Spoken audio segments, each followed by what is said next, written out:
Γεια σας φίλοι μας, αυτό είναι το πρώτο μας βίντεο. Στο κανάλι μας θα μαθαίνουμε μαζί, θα παίζουμε και θα περνάμε όμορφα.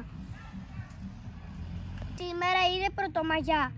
Είναι μια γιορτή που τη γιορτάζουμε κάθε χρόνο την πρώτη μέρα του Μαΐου.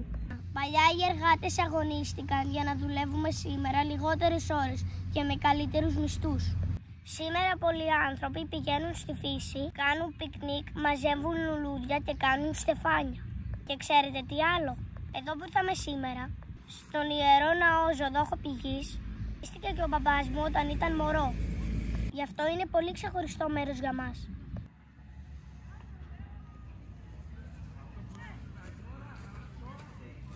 Καλά όλα αυτά, Θανασάκη, αλλά δεν παίξουμε ποιος θα βρει τα περισσότερα χρώματα λουλουδιών ή ποιος θα φτιάξει το καλύτερο στεφάνι. Έχω και ένα παιχνίδι, βρες το λουλούδι που λείπει.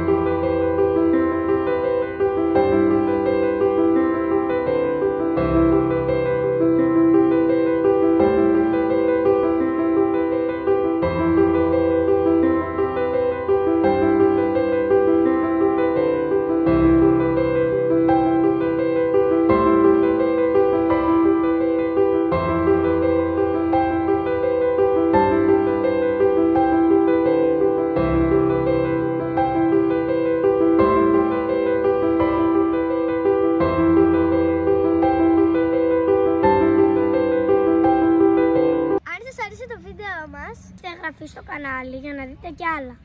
Τα λέμε στο επόμενο βίντεο.